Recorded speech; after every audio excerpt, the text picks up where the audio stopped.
Hi, guys. Thanks so much for joining me today. I'm here with my very good friend, Janet Sanchez, and we've been catching up. And it's so great because so many times when you work together, online, you don't ever get to see each other in person. I So this is know. almost as good. But Janet is an Army spouse. You're also an Army veteran, and her husband recently retired. So recently, 6 or 7 years ago. So we will chat about that at the end. But Janet, you're also the founder of a nonprofit, and a lot of people don't know about you or your organization. So I wonder if we could start the interview by just having you talk a little bit about yourself and your organization. Hi, everyone. Thank you so much, Sue, for inviting me. I am so honored to be here. I think we started this organization, and you were the first person I spoke in a coffee shop here in San Antonio. I don't know if you remember I about do remember that. that. So my name is Janet Sanchez. I am the founder of Esposas Militares Hispanas, and we started this organization 17 years ago with the goal to support military families, especially those Hispanic families with language barriers. And we have dedicated our heart to support our families and to make sure that resources are available, not to make life easy, but to make sure that isolation is not longer part of military community and to make sure that everybody's feel included. Like I always say, if you serve the country, you deserve the same respect as anybody else. And you should feel that you are part of this community and feel included. So I think that was our goal, and I think it's working, right? It has been working for 17 years. Um, and we have reached many hearts, many households, many military spouses and veteran spouses around the country, nationwide, and military bases outside the nation. And I think it is uplifting to see the results and to see how we have grown those 17 years, making sure that every family is accounted. And we're also grateful for your organization, especially times like now when you're really, really needed. And I know you're very passionate about your cause. We talk about this all the time. And you also have an organization that's scaling. And we talked a little bit about how your organization was actually growing so big at one point that you felt like you weren't really serving your community because you were getting too big. And so you actually scaled back. And I really respect that because one thing people should know about you is that you're always about the impact to your families, not so much the impact to the bigger community, because you're all about the people you serve.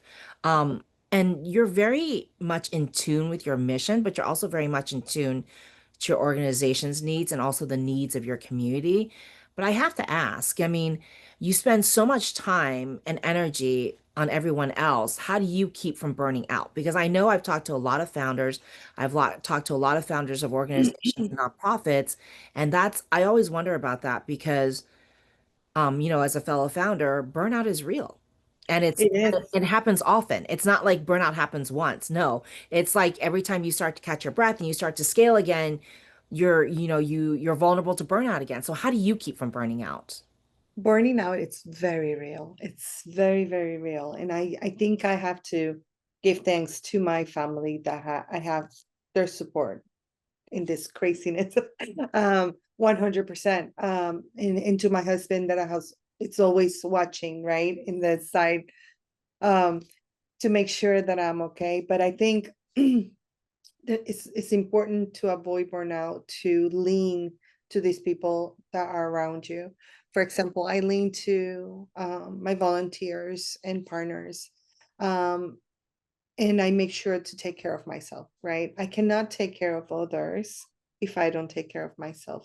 And that was a very hard lesson to learn, because sometimes you wait until you are very burnt out to say, okay, I need to step down, or I need to step back, or I need to take care of myself. Um, and sometimes it's too late. But I think I have learned that the mission is bigger than me alone. So I have to make sure that I step out when I think I'm burning out and have me time and have family time. And I think as soon as I re-energize, then I can go back full force. But I have to take care of myself. I have to take my me time. And excuse me, that we do a lot of cases that are like strong cases, right? We deal with a lot of domestic violence. We deal with a lot of immigration issues. We deal a lot with families are isolated. So um it takes a toll on you because you're a human being, right? And uh, we have dealt with suicides before, so it's it takes you to recognize like how important your mental health is, um, and to take that break when you need it and re-energize so you can come back and work 20 more times harder. But um, it's taking time of yourself, taking time for you, taking time for yourself, taking time for your family, step back a little bit, and then re-energize and go back in. It's kind of like the oxygen mask, right? On the airplane, Yes. they say you Yeah. have to put on your oxygen mask first before you Yeah. help your Yeah. kids. It's 100%. yeah. Let's lighten this up a little bit because we don't want to get too dark, but Yeah. I've watched you grow and it's just been amazing. And I've seen your partnerships and you always seem to know exactly when to partner, who to partner with, and you seem to just innately recognize when it's a good opportunity. Like, your partnership with Facebook was amazing. So I know that, you get presented with a lot of opportunities. Everybody's like, "Oh, Janet, we want you to do this," or "Oh, Mhm. Janet, we have a great proposal for you." But it might be great for them, but it's not always great for you. How do you recognize what a good opportunity is and not waste your time? I think I have a good intuition. My intuition is on point. Uh, I don't partner with everybody, and you know that. I don't partner with everybody. I study organizations, I study partners, I study people. I make sure that, and I ask two questions. I need to ask, does it align with our mission? And does it create an impact for our families? That's it. If it's aligned with our missions and create more resources, it creates the impact that we need for our families, then it's a go. I don't like to, I don't want to call it waste time, right? Because partners are not, you need partners to survive, to create more resources, to keep growing. Um, but it has to align with what you're doing. They have to believe in what you're believing. Um, they have to grow at the same time that you're growing, right? You don't want a partner that just, oh, we're a partner, that's it. No, you want that partner to grow with you and to make that impact that you want in that community. Um, because those resources that become available because of that partnership is the ones that are going to grow both the organization and the partner. So I am very, very, very picky when I partner, and I trust my intuition very, very much, and it has worked so far. Yeah, knock on wood. No, that's true because we do the same thing at NMSN where we don't partner with everyone. We've turned money away before because our missions don't align. And I view partnership, and I think you do the same way, where it's got to be mutually beneficial. Yes. Because I want to know right up front, what is it that you want to get out of this, so that we make sure that we deliver. But we also want to make sure it's something we can deliver, that we're comfortable Yeah. delivering. So yeah, I very much respect And that. I think we talked about this before, and the our members, our families trust us a lot, right? And there's a lot of confidentiality, there's a lot of trust. So I need to make sure that a partner understands that, right? And I have declined many partnerships because they want to go straight to our members, or they want our members' information, and they want, we can't Get do to that. them. Yeah. Yeah, can't do that because that's why we have our community. That's why we have our following. That's why we have our the trust that the members have to us because we make sure that confidentiality stays put constantly. Yeah, that makes total sense. And that's why they come to you because they trust you and they trust you when they come to you. Yep, Exactly. absolutely.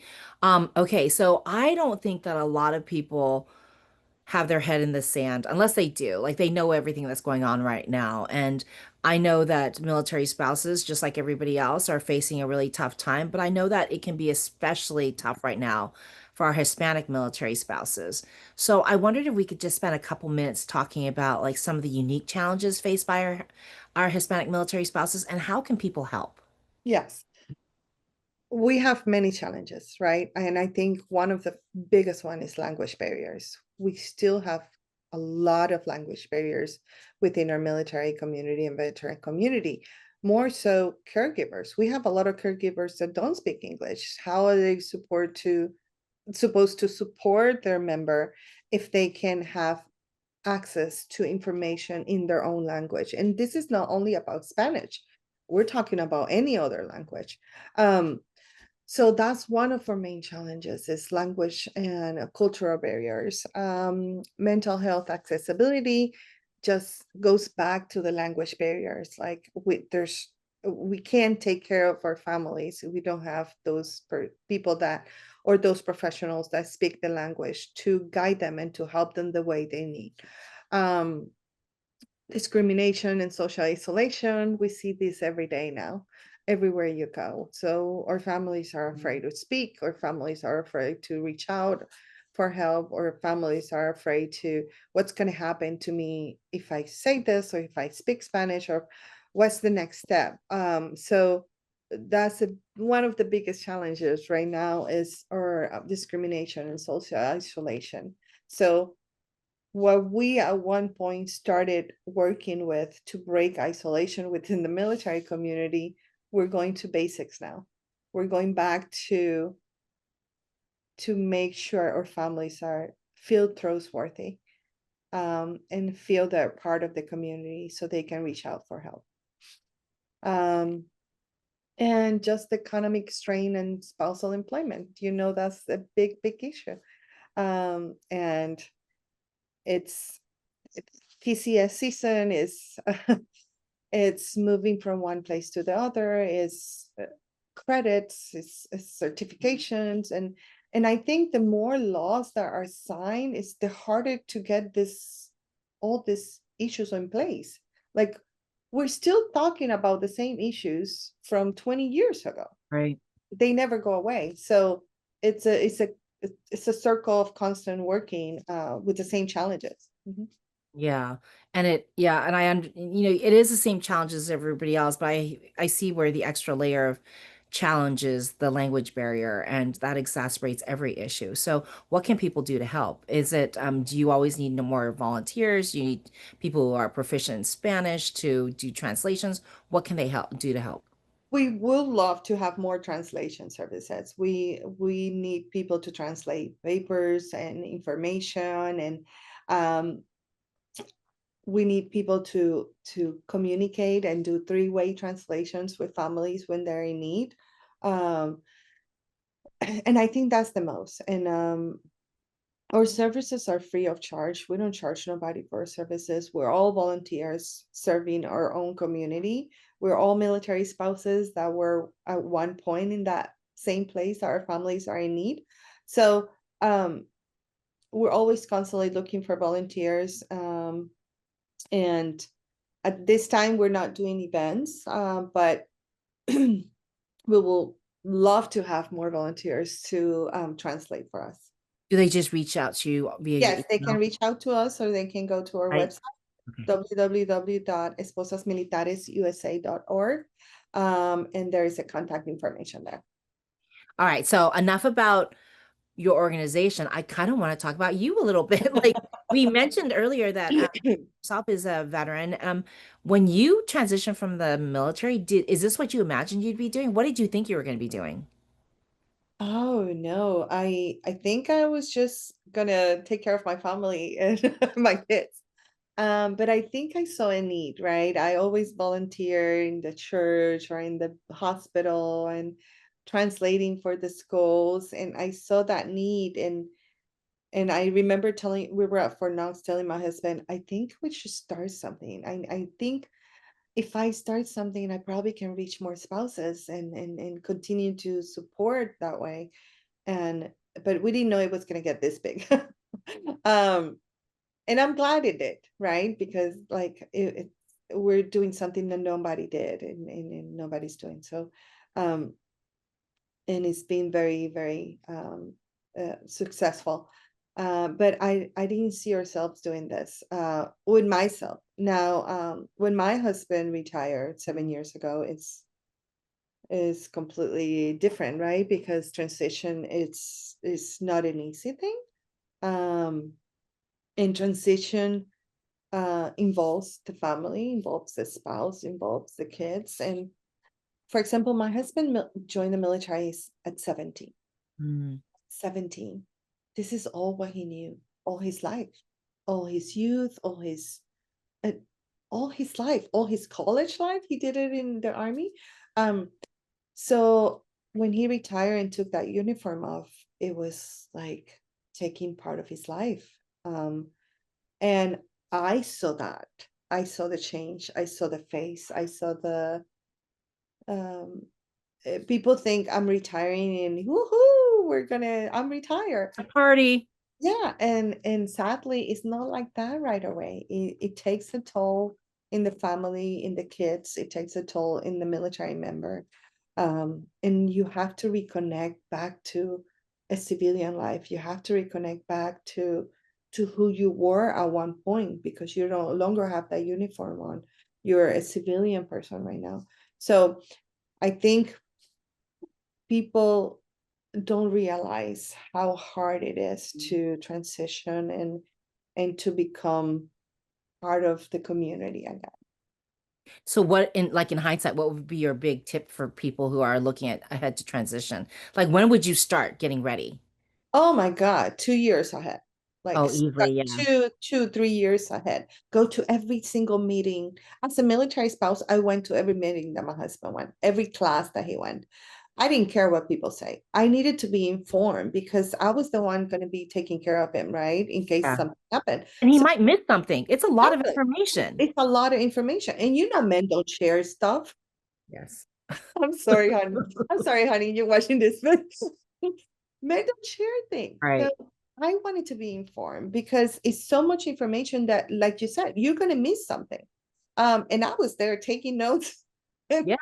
and I was taking notes, and I was asking questions because it's important. You're part of that transition. So my a suggestion is if you're a military spouse and your husband or your military member is transitioning, go to those meetings, go to those events, go to share that transition with him or her.